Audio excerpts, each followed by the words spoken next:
চলুন আজকে আমি আপনাদের গুরুদম্বা লেক আর কালাপাথরটা ঘুরিয়ে নিয়ে আসি। ভোরবেলায় আমি দেখেছি আমরা জানলা দিয়ে এখানে হালকা হালকা বরফের পাহাড় দেখতে পাচ্ছিলাম। তো আয়ুব এখানে বাইরে এসেছিল ফোনটা নিয়ে, কোথায় বরফ দেখা যাচ্ছে ভালো করে সেটা দেখতে। এটা হচ্ছে ওদের হোমস্টের ব্যালকনিটা। আর ওই দেখুন দূরে বরফ ঢাকা একটা পাহাড় দেখা যাচ্ছে, কি সুন্দর লাগছে। আর খুব ঠান্ডা হাওয়াও আসছিল চারদিক থেকে। আর এটা অনেকই ভোরবেলা, তখন আমরা জাস্ট উঠেছিলাম, ও তাড়াতাড়ি উঠে পড়েছিল বলে ওই দিক ওদিক ঘুরে ঘুরে দেখছিল। আর ওই নিচে দেখুন রাস্তাতে আমাদের গাড়ি সব দাঁড়িয়ে আছে। আর এদিকে অন্য হোমস্টেগুলো তখনও তৈরি হচ্ছে, পুরোপুরি তৈরি হয়নি। আর চারদিকে পাহাড়ের মাঝে দূরে দূরে ওই বরফের ঢাকা পাহাড়গুলো দেখা যাচ্ছিল। তারপর কিছুক্ষণ পর আয়ুব আমাকে টেনে টেনে নিয়ে এলো যে চ পাহাড় দেখবি, চ বরফের পাহাড় দেখবি চ। তো আমি এখানে বেরিয়েছিলাম, রেডি ফেডি হয়ে গেছিলাম মোটামুটি। আর বাইরে দেখতেও বেরিয়েছিলাম যে কতটা ঠান্ডা লাগে, তাহলে আর একটা সোয়েটার পরবো। এখানে সেরকমভাবে আমি বেশি সোয়েটার পরিনি, ভিতরে একটা সোয়েটার ছিল আর ওপরেই জ্যাকেটটা। তারপরে আমি এদিকে পাহাড় দেখছিলাম। আর তারপরে এখানে জ্যোতিজি এসে জিজ্ঞেস করছিল পাহাড় কোথায়, পাহাড় কোথায়। তো আয়ুবকে ওদিকে পাহাড় দেখাতে গেছিলো। আর এখানে আমরা দাঁড়িয়ে অনেকক্ষণ দেখছিলাম, কারণ আমাদের গাড়ির ড্রাইভারই তখনই ঘুম থেকে ওঠেনি। ও রোজ বলতো যে আপনারা উঠে পড়বেন, 5টার সময় উঠে পড়বেন, তাড়াতাড়ি বেরিয়ে যাবো, কিন্তু তারপরে দেখতাম ও নিজেই ঘুমোচ্ছে, ওকে আবার ডাকতে যেতে হতো। আর এই হলো আমাদের হোমস্টের এন্ট্রান্স। আর এখানে দাঁড়িয়ে চা খাচ্ছে। আর ওনারা আমাদের চা রেডি করে দিয়েছিলেন, আর ব্রেকফাস্টের জন্য ব্রেড আর জ্যাম সঙ্গে দিয়ে দিয়েছিল, কারণ অত সকালে ব্রেকফাস্ট ওরা রেডি করে উঠতে পারেনি। আর ওই দেখুন দূরে বরফের পাহাড়টা, আর ওপরে কেমন মেঘ জমেছে, খুব সুন্দর লাগছিল দেখতে। সত্যি আমাদের শহরের মানুষেরা এই জিনিসগুলো এমনি সচরাচর দেখতে পায় না বলে মানে মনে হয় মন ভরে দেখি। আর এখানে মোহিত দেখুন ঠান্ডায় কাঁপছে, ও থাকে কিন্তু ঠান্ডার জায়গায়, তবু এখানে এসেও ঠান্ডায় কাঁপছিল। এটা দেখে আমরা সবাই অবাক হয়েছিলাম। সবাই মোহিতকে বলছি, মোহিত তুই তো ঠান্ডার জায়গায় থাকিস, তোর কেন এত ঠান্ডা লাগছে? আর তখনও হাসছিল, বলছিল ঠান্ডা লাগছে তো আমি কী করবো। আর দেখুন এখন আয়ুব চারদিকে ঘুরে ঘুরে দেখাচ্ছে। আমি আর জ্যোতিজি কিন্তু তখনও সাজছি, আমাদের সাজ হয়ে ওঠেনি। আপনি ভেবে দেখুন আমরা সোয়েটার টুপি মাফলার পরে কটাই আর ফটো তুলবো, তবু আমরা পাগলের মতন সাজছিলাম তখন। আমরা বেরিয়ে আসিনি তো, এখানেও বাইরে বেরিয়ে ঘুরে দেখাচ্ছিল। যতই ঠান্ডা লাগুক আপনাদের হয়তো জল খাওয়ার ইচ্ছা হবে না, কিন্তু জল খাবেন। সেরকম হলে ওআরএস নিয়ে যেতে পারেন, ওআরএসের জল খাবেন, কিন্তু একটু হলেও জল খাবেন, না হলে শরীর ডিহাইড্রেট হয়ে যাবে। আর এখানে দেখুন এটা যাদের হোমস্টে ছিল তারা এই ছোট্ট কুকুরটাকে পুষেছিল, ওর নাম ছিল ব্ল্যাকি। আর ও ঠান্ডায় কাঁপছিল বলে আমি ওকে ভিতরে নিয়ে চলে যাচ্ছিলাম। ওর গায়ে এত লোম, তবুও বেচারা ঠান্ডায় কাঁপছিল, অনেক ছোট ছিল তো তাই। আর ও গুড়গুড় করে সারা হোমস্টেতে ঘুরে বেড়াচ্ছিল। তারপরে আমাদের জার্নি শুরু হয়ে গেল।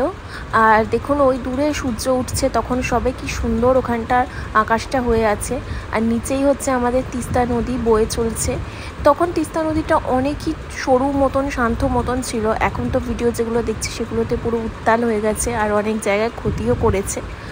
আর এই দিক দিয়ে আমরা যাচ্ছি হচ্ছে, প্রথমে যাচ্ছিলাম কালাপাথর, তারপরে আমাদের যাওয়ার কথা ছিল গুরুদম্বা লেক। তো প্রথমে উনি বলছিলেন গুরুদম্বা লেকে একদম সকাল সকাল গেলে খুব ভালো হয়, কিন্তু যেহেতু কালাপাথর পেরিয়ে গুরুদম্বা লেক যেতে হবে, তো উনি বললেন কালাপাথরেই প্রথমে হোল্ড করে। রাস্তাগুলোর অবস্থা খুবই খারাপ ছিল। দেখুন এখানে একটুখানি ভালো রাস্তা, তো আবার আগে গিয়ে একদমই রাস্তাটা ভেঙে গেছে। সব জায়গায় এরকমই অবস্থা ছিল। আর এইরকমভাবেই আমরা যাচ্ছিলাম। আর এইখানে দেখুন পাশ দিয়েই তিস্তা নদীর খাদ, আর এইখানে আমরা যাচ্ছি, মানে কোনটা রাস্তা কোনটা খাদ কিছুই বোঝা যাচ্ছিল না, এমন অবস্থা হয়ে গেছিলো। আর গাড়িও তখন এদিক ওদিক দুলছে, কিন্তু একটা ঠিক কথা, আমাদের কারোর বমি হয়নি, কারণ আমরা সবাই বমি ট্যাবলেট খেয়ে নিয়েছিলাম সকালবেলা একটা করে। আপনাদের যদি অসুবিধা না থাকে বমি হওয়ার, তাহলে ট্যাবলেট না খেলেও হবে, কিন্তু এই রকম রাস্তায় যখন আপনার প্রচণ্ড ঝাঁকুনি হবে, আমার মতে একটা ট্যাবলেট খেয়ে নেওয়া ভালো। আমরা সবাই একটা করে ওষুধ খেয়ে নিয়েছিলাম।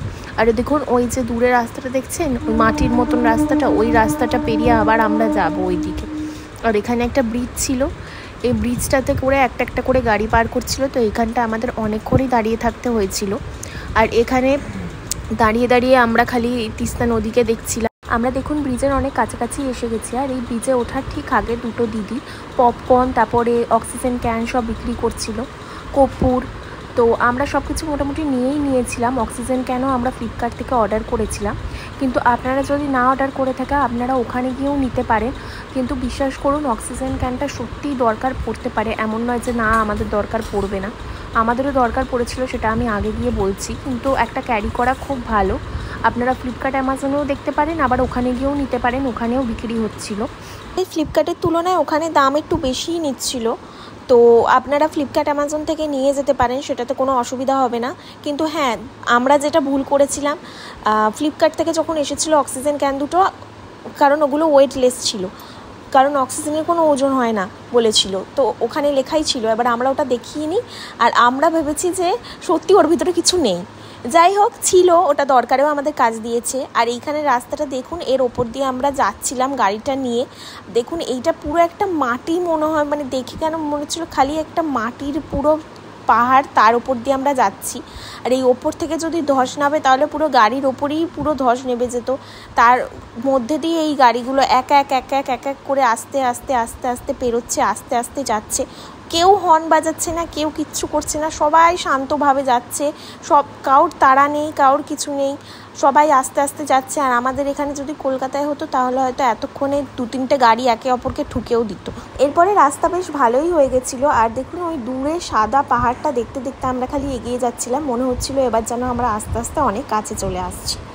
আর আমরা তখন একদম সবাই মুখ বন্ধ করে ফেলেছিলাম, কারণ আমরা ইউটিউব থেকে দেখে শিখে গেছিলাম যে মুখ বন্ধ করে শান্ত হয়ে বসে থাকতে হবে, বেশি হাইপার হওয়া যাবে না, তাহলেই ব্রিদিং প্রবলেম শুরু হবে। কারণ এখানে দেখুন আস্তে আস্তে কিন্তু গাছপালা কমে যাচ্ছে, আর এখানে অক্সিজেনের প্রবলেম হতে পারে।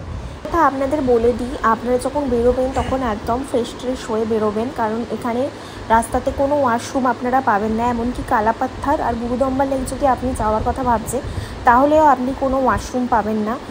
একটা ছোট ক্যাফে কিংবা একটা ছোট হোটেলে হয়তো আপনাদের দাঁড় করাবে ব্রেকফাস্ট করানোর জন্য। আমাদের যেমন যে ক্যাফেতে দাঁড় করেছিল সেখানে ওয়াশরুমটা ঠিকই ছিল, কিন্তু কোনো জলের ব্যবস্থা ছিল না। জল আলাদা করে বাইরে ড্রামে রাখা ছিল, সেখান থেকে নিয়ে আপনাকে যেতে হবে। সেটা তবু মানা যায়, কারণ ওখানে জল ছিল।